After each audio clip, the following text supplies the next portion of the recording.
Hello everyone, my name is History Nuggets, and today we are going to be continuing our Napoleonic War series with the Peninsular War in a two-part series. Following the treaties of Tilsit between Alexander I and Napoleon, the end of the Fourth Coalition would see France and Russia as allies, and Napoleon was angered that Portugal was trading with Britain. Britain used Portugal as a naval base, as well as Portugal not joining the continental system. Napoleon would order Charles Maurice de Talleyrand to have Portugal declare war on Britain, which would fail. A large force began concentrating on Bayonne, with Portugal holding their ground. It would see Napoleon beginning to launch an invasion on Lisbon, ordering Jean and Duché Jonat to cross into the Spanish Empire.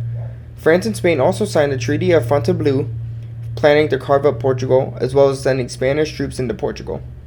Spain during this was not at all politically stable, with many rebellions occurring. Moreover, the Battle of Trafalgar in 1805 saw Spain's navy completely gone, leaving them vulnerable to maintain their massive colonial empire. Napoleon, eyeing these weaknesses, as well as Spain's king, Charles IV of Spain, hoping to escape Napoleon's rule, would plan to invade the kingdom. Jonat would invade Portugal into the Tagus Valley, with Dum occupying Lisbon by the 30th of November. The Portuguese monarchy, as well as a lot of their navy and treasure, would have to escape towards Brazil, with much of their wealth being left behind.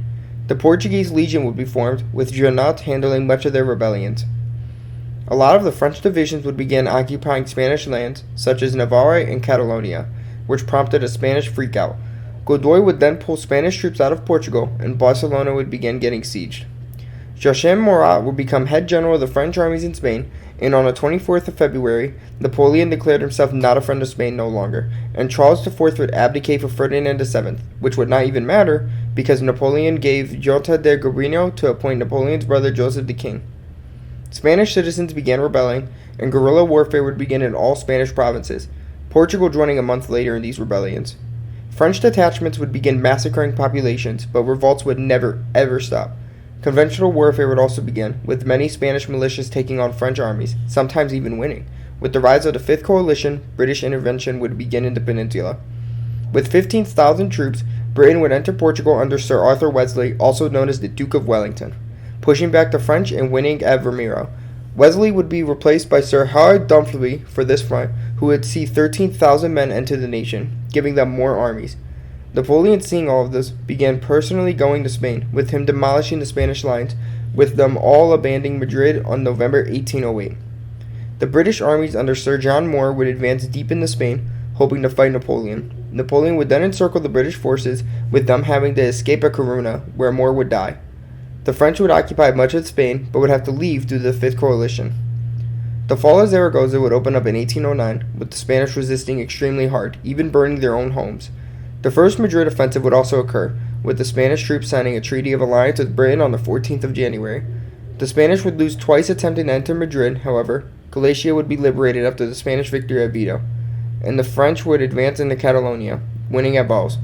The Second Portuguese campaign would also occur, with the French looting Spanish troops, and the First Battle of Porto seeing the Portuguese losing 20,000 men. The British effort would come, and the Second Battle of Porto would see a British victory. The end of 1809 would then see Wellesley expanding into Spain, and the British and Spanish effort fighting at the Battle of Talavera, where the French would win. Another Spanish attempt at Madrid would occur, where the Spanish under Juan Carlos de Oziga would be demolished at Ocana. The Spanish forces would be heavily demoralized, and Madrid stayed firmly in French control. 1810 would see Spain being divided under Joseph Bonaparte, and French influence began heavily taking place. The Spanish would be extremely angered by this, and all-out guerrilla warfare under key leaders such as Jean Martin Diaz would begin, with the French troops going through massive efforts to put these down, but would never, ever work. The Third Portuguese campaign would occur, with British efforts going extremely strong in Lisbon, building massive walls. The Duke of Wellington, the leader of this, would lead the battle, and after many French and British assaults, the French would have to dig in. This is History Nuggets. Thank you for watching Part 1.